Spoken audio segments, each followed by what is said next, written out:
Mahkamah Konstitusi MK memanggil 4 orang menteri sebagai saksi dalam persidangan pada Jumat 5 April lalu. Pemanggilan keempatnya untuk dimintai keterangan seputar penyaluran bantuan sosial atau bansos jelang pemilu 2024 lalu. Dalam persidangan, keempat menteri yang hadir sama-sama memberikan kesaksian bahwa tak ada bansos yang dianggarkan untuk pemilu, terlebih untuk mendukung salah satu paslon sehingga mendongkrak perolehan suara dalam pemilu. Bansos yang diserahkan juga tidak berbentuk bantuan langsung tunai, melainkan dengan cara ditransfer. Dan peruntukan bansos adalah akibat tingginya harga sembako efek bencana alam El Nino. Bansos yang ada memang telah dianggarkan pada tahun 2023 lalu. Instrumen stabilisasi harga, jadi justru sebaliknya. Hari ini jelas sekali Menteri Keuangan, dua Menko dan Menteri Sosial mengungkapkan bahwa tidak ada penyalahgunaan bansos seperti yang selama ini dikemukakan dan didalilkan oleh kedua pemohon di dalam persidangan.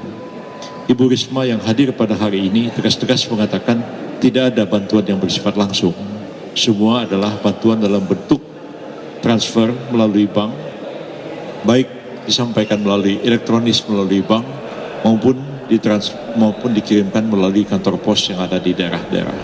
Di Kementerian Sosial itu bentuknya cash. Tim kuasa hukum dari kubu Prabowo Gibran optimis dengan kesaksian keempat menteri yang membuktikan bahwa bansos memang sesuai anggaran dan peruntukannya.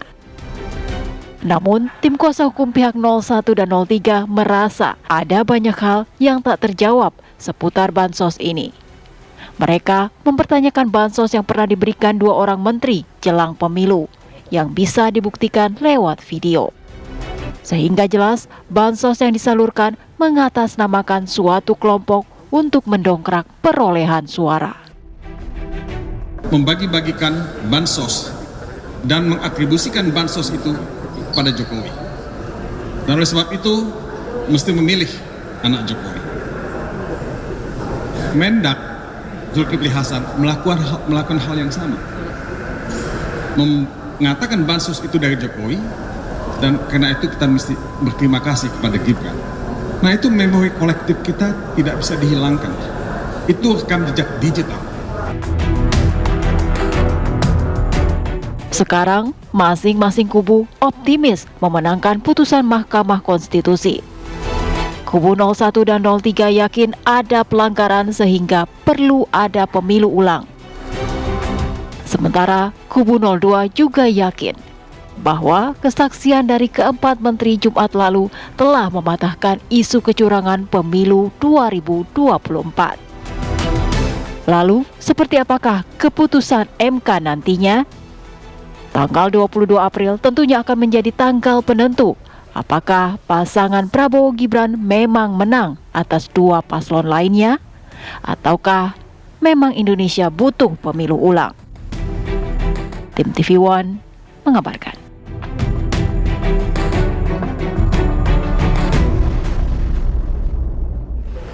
Tim Prabowo Gibran meyakini tidak ada pelanggaran yang dilakukan oleh para menteri terkait dengan pemberian bantuan sosial yang dikucurkan oleh pemerintah.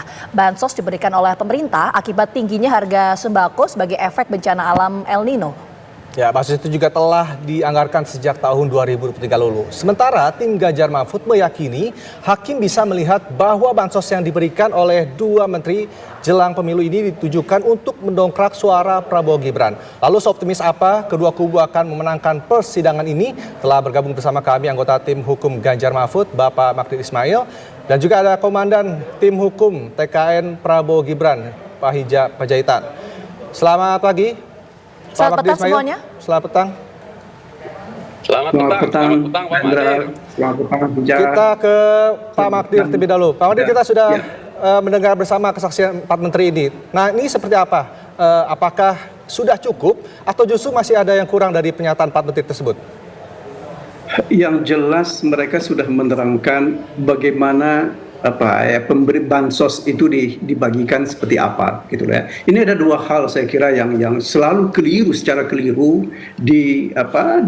dikemukakan oleh banyak pihak, bahwa ada bansos dan ada bantuan-bantuan yang lain. Bansos memang diberikan secara tunai, ya.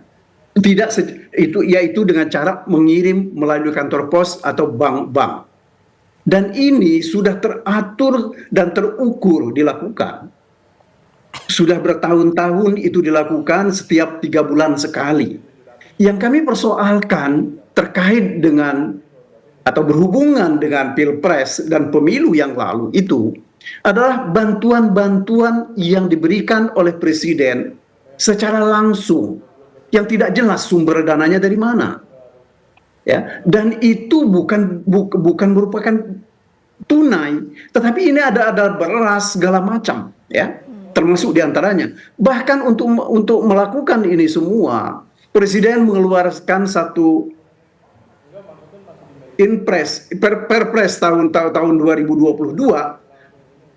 Tugas pembagian dari bantuan yang dilakukan ini melalui Badan Pangan. Nah, kita tidak pernah tahu Badan Pangan itu mempunyai data dari mana. Ya, sehingga orang-orang yang mendapatkan bantuan itu sesuai dengan data yang ada di Kementerian Sosial. Bahkan katanya sekitar 28 jutaan lebih orang yang mendapat bantuan itu. Apa kita harus nafikan itu, gitu loh, ya? Presiden memberikan bantuan di depan istana, apa kita harus tutup mata? Ya, begitu juga ketika Presiden ke Jawa Tengah sampai 7 kali memberikan bantuan-bantuan, apa kita harus tutup mata? Nggak bisa seperti itu. Ucapan-ucapan dari 2 menteri, yaitu Menteri Perdagangan dan Menko Perekonomian, jelas sekali bahwa personifikasi bantuan ini adalah Presiden Joko Widodo.